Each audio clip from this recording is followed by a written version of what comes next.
Quiero saludar a la defensora del pueblo, a la doctora Iris Marín. Defensora, gracias por estar en 6 AM. Buenos días. Buenos días a toda la mesa de trabajo de Caracol 6 AM. Muchas gracias por invitarme. Defensora, ha puesto usted en sus redes sociales un video hablando de probablemente el tema más polémico de la semana, el regreso del ex embajador ahora Armando Benedetti al círculo más próximo al gobierno del presidente Gustavo Petro, y empieza recordando usted la forma como el señor Benedetti trató, le habló, maltrató a la que entonces era la jefa de gabinete, Laura Sarabia. ¿Qué consideración está haciendo usted de este regreso y cómo lo lee, defensora? Sí, el señor Benedetti tiene unos antecedentes serios, creíbles y con evidencias disponibles de violencia contra la mujer. No solo en el ámbito político, como el suceso que usted recuerda, que además la propia Laura Sarabia llevó a la Comisión Interamericana de Derechos Humanos, sino también la denuncia según la cual, que esa información pues digamos es más de medios, pero sí hay claridad de que una denuncia de parte de la esposa en España y según la información de medios pues hubiera sido una agresión seria física de violencia contra la mujer, que además tiene unos visos pues de un cuchillo, es decir, son comportamientos que podrían acercarse a un intento de feminicidio o por lo menos una seria agresión física. Entonces es una situación que es objetivamente creíble de comportamientos de violencia contra la mujer. Entonces, si el gobierno decidiera ponerlo en un alto cargo nuevamente en la Casa de Nariño, pues le estaría restando importancia y gravedad a estos comportamientos de violencia contra la mujer. Y adicionalmente retroalimenta esta creencia generalizada que tenemos en la sociedad de que los asuntos de violencia contra la mujer son temas privados, que van de la puerta de la casa para adentro y que no nos corresponde a nadie meternos allí. Sí, sí, yo quiero hacer simplemente una anotación antes de la pregunta de Diana, y es que no solamente Laura Sarabia estuvo en la CIDH interponiendo esta queja, hay obviamente un proceso en España, sino que además yo entiendo que hay un proceso penal en Colombia de una denuncia que puso también la doctora Laura Sarabia contra el señor Benedetti por esos episodios. Me pregunto qué habrá sido de esa denuncia que debe estar en algún rincón de la fiscalía. Engavetada. Sí. Defensora, no es como usted dice que el gobierno, si el gobierno pusiera o eligiera o le diera al Armando Benedetti una responsabilidad, es que ya se la dio, él ya está oficialmente, aunque falta una firma en el contrato, ya es oficialmente un representante del gobierno, pero ha insistido Armando Benedetti, como usted dice, en que este es un asunto privado. Él, lo que se tiene información es que regresó también con su esposa a la familia, y esto, dice él, es un asunto privado. ¿En qué medida, defensora, esto no es un asunto que simplemente compete al núcleo de la familia de un alto funcionario de gobierno? Es la vida de las mujeres y el comportamiento de él refleja el de muchas personas que son responsables hoy de violencia contra la mujer. Eh, como he dicho en estos días, porque además estamos en los días de activismo en contra de la violencia contra la mujer, porque acaba de pasar el 25 de noviembre en Colombia. El año pasado el Observatorio de Feminicidios reportó 517 feminicidios al cierre de año, y en lo que vamos hasta septiembre tenía reportados 660. Yo no sé si realmente es creíble pensar que esto es un asunto privado, que maten a las mujeres.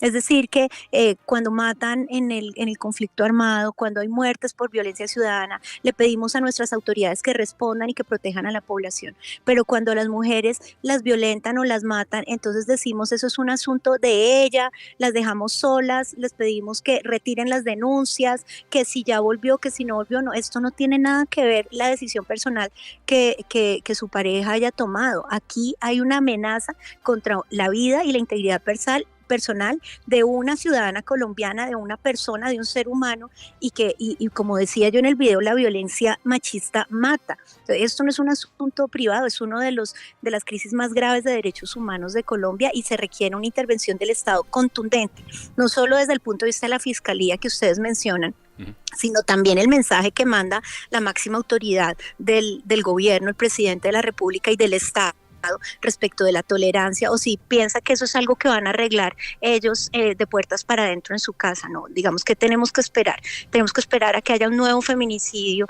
o que haya una mujer en el hospital para que nos demos cuenta que realmente es un asunto de interés público.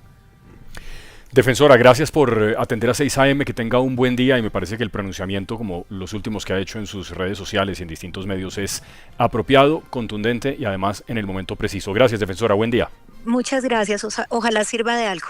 Yael Quiroga, la senadora del Pacto Histórico, Fraile, ha escrito en su cuenta de X: Presidente Petro, ¿cómo explicar a las mujeres que fueron definitivas en nuestro triunfo, a quienes prometimos que el cambio era con ellas, que justamente el 25N de 2024, hace 2 días, se nombró a Armando Benedetti como asesor suyo para las relaciones en el Congreso, cuando el país conoce suficientemente sus agresiones a mujeres sin sanción alguna? Es un mensaje más largo, pero va creciendo el malestar con el presidente Petro. ¿Quién está muy molesta, indignada? Señora. La vicepresidenta Francia Márquez. Ha explicado y él le ha expresado al presidente directamente que no tiene presentación que haya llegado Armando Benedetti después de estos antecedentes tan graves de violencia contra la mujer.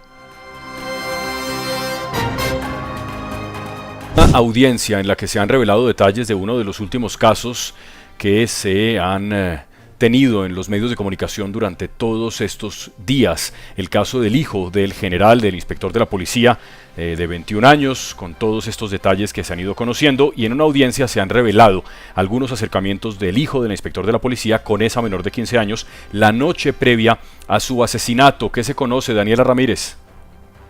Pues fue una audiencia de imputación de cargos en contra de Andrés Camilo Sotelo, judicializado como el principal sospechoso del asesinato de Juan Felipe Rincón, que su defensor reveló momentos claves antes del crimen entre el joven de 21 años y la menor de 15, a quien habría llevado a su apartamento. Esto le dijo al juez el abogado Carlos Galeano. La niña Sara no fue en ese momento ni abusada, y trataron de abusarla el joven Juan Felipe trató de abusar de ella, pero no lo cometió. Sí la manoseó. El joven Juan Felipe, como usted bien lo vio, señor juez, en la inspección del cadáver, está con cualquier cantidad de drogas. El abogado insistió en la inocencia de Andrés Camilo Sotelo. Dice que el que disparó con un arma de fuego al hijo del general Rincón fue su propio escolta. En vista de que está al frente de un pedófilo, pues obviamente lo agrede con una arma traumática. No es en ningún momento un arma de fuego. ¿Por qué? Porque cuando le da el golpe en la cabeza, el arma se desbarata. Se puede ver en imágenes, en videos. Cae el tambor por un lado y el otro por otra parte. Entonces, en ese momento, el señor Sergio Felipe Rico, patrullero, en su estado de alucinamiento, grita Policía Nacional y comienza a apuntar. En total hace 10 disparos. La audiencia de medida de aseguramiento en contra de Sotelo continuará una vez él se recupere de una lesión que sufrió en la pierna la mañana de ese domingo 24 de noviembre en medio del altercado en el barrio Quiroga, en el sur de Bogotá. 6:14, cada vez más escabroso lo que se está conociendo, y también habló el inspector de la policía, el papá del joven Rincón, William Rincón. El general ha pedido justicia por el asesinato de su hijo y ha asegurado que no va a ocultar ningún detalle del caso. Marcela Santos. En el centro religioso de la policía se llevaron a cabo las exequias de Juan Felipe Rincón, joven de 21 años e hijo del inspector general de la policía, el general William Rincón, quien fue asesinado este fin de semana en el barrio Quiroga. En la ceremonia, el general Rincón expresó su profundo dolor por la pérdida de su hijo y señaló que colaborará plenamente con la investigación. Además, reiteró a nuestros colegas de RCN Televisión que no permitirá que se manche su memoria y aseguró que, de ser necesario, aceptará que se investigue cualquier posible conducta inapropiada del joven. Si es el caso, mi hijo cometió alguna conducta, cometió algún comportamiento inadecuado, se juzgue y se castigue. Lo digo como padre de familia, no voy a permitir ningún hecho y mucho menos lo voy a ocultar como policía, como colombiano y como padre de familia.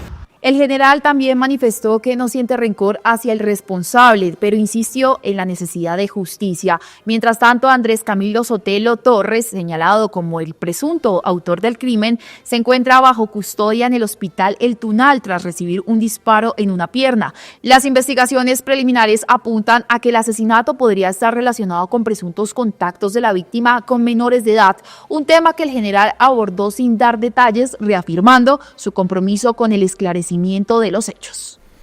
Bueno, Vanessa, esto, como digo, cada vez se van conociendo otros detalles. Me llama la atención que dice uno de los abogados en el testimonio que oímos, que además el joven, dice él, tenía todo tipo de drogas en su organismo. Imagínese, no, es que por donde usted lo vea es una historia muy macabra. Por eso es que desde el comienzo, Espinosa, cuando contamos la historia acá, decíamos, aquí está faltando algo, esta historia no está inconclusa. Y obviamente para el general pues es un drama muy grande, porque es que es una historia de manera familiar, pase lo que pase a usted dentro de su familia, sea quien sea, pues es su hijo, ¿no? Y su hijo es importante y el dolor va acompañado de una investigación de este nivel. Ahora, ¿cómo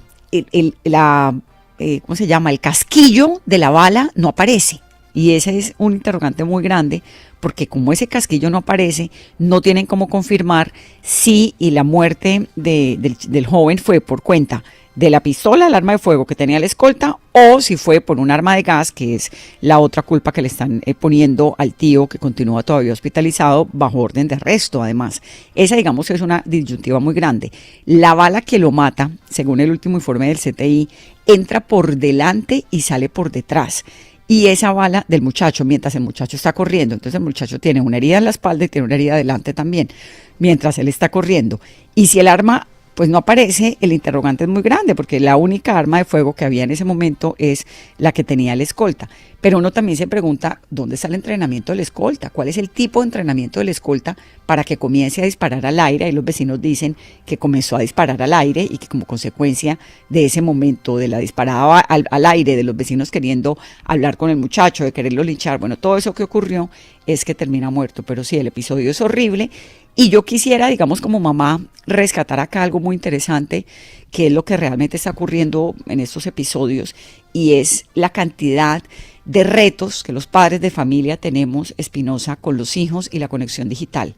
Lo que pasa en esas redes, lo que pasa cuando prenden un computador, cuando prenden un iPad, cuando se conectan al teléfono, que se meten al Instagram. Fíjese que esto no era una red social cualquiera, era Instagram, ¿no? Y los niñitos tienen Instagram y entonces comienzan a hablar con un compañerito del colegio o con un señor que no saben quién es, pero que parece compañerito del colegio. Bueno, todo eso prende unas alertas horrorosas para los padres de familia y digamos un ejemplo de exactamente lo que tenemos que hablar con nuestros hijos en términos de prevención.